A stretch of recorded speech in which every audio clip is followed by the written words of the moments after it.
I had a chance to catch up with Burlington's Mayor Marianne Meed earlier today. The last time I saw her was at the Burlington Chamber event where she invited the mayors of both Guelph and Brampton to join her. And now coming up on January 23rd, she will once again be speaking at a Burlington Chamber event at her State of the City address.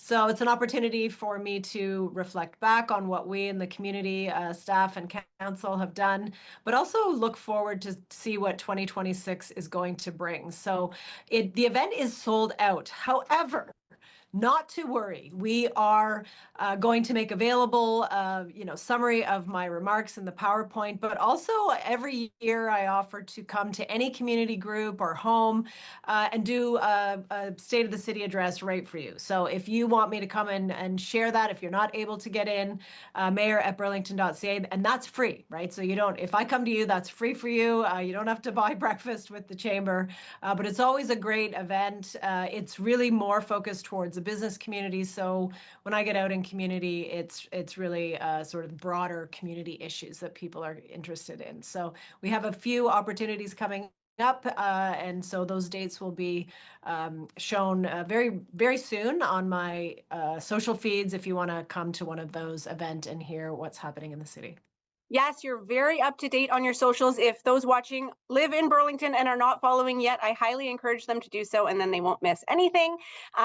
You recently have been talking about Hockeyville and the contest with Craft Canada. For those who don't know about it, tell us why we're talking about this national contest here in Burlington.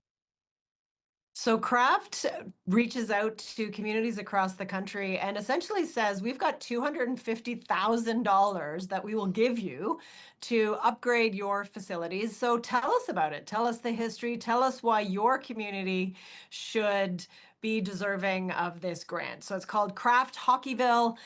So we're looking at Central Arena, just down the way from City Hall, of course. So if you have memories of Central, if you want to contribute to this, they really do rely on community making the case. So it's over to you folks, really, to bring your stories, go online.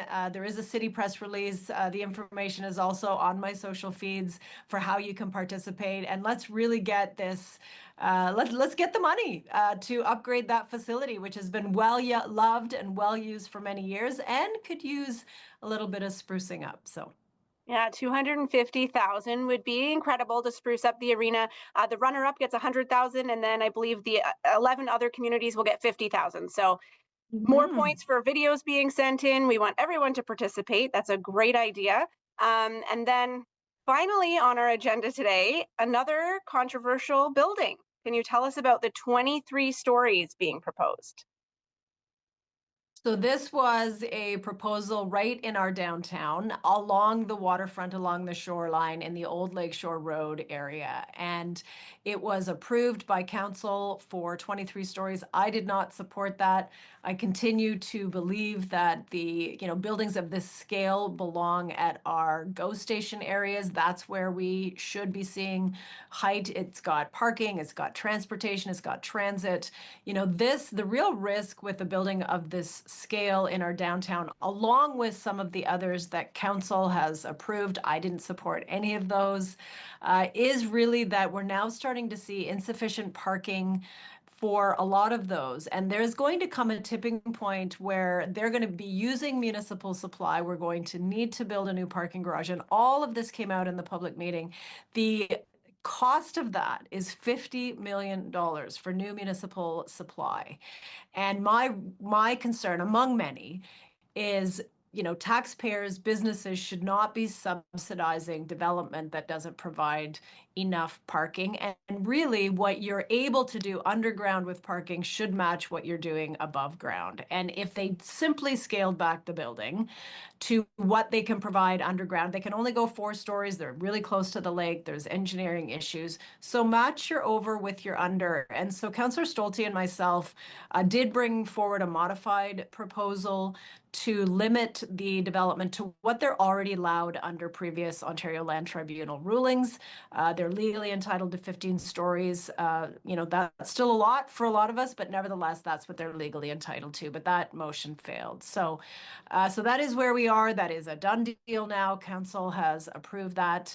The only silver lining for us and for me, who really wants to see public access along the waterfront, is there will be public land, public trail, a continuation of the trail that's in front of the neighboring property and Spencer Smith for public access. So that's good news, but very difficult. And we know that a lot of residents have reached out to me and said thank you for opposing this and continuing to bring our voice and vision for this area, notwithstanding the council vote and the fact that we often get overruled by the tribunal too. Well, leaving our conversation on a bright note, the Festival of Lights, it had more lights than ever this year. What kind of feedback and response did you get? It is always such a well-loved event to go down to our park and see the lights. And there's been also lights being added really throughout the downtown. So you'll start to see a lot more happening in and around Civic Square and some of our other areas in the downtown where lights are being added. But all of that is something that the Lions Club now is offering. They've done some pop-ups leading up to Festival of Lights where you could come in and use their facility, which is right downtown. They participated, of course, in our Santa Claus parade. So they've been great stewards taking over the Festival of Lights to run it for us. So I want to give a huge thank you to them. And they really did knock it out of the park this year. Wonderful. Well, thank you so much for joining us again today, and we'll see you at the State of the City. See you soon.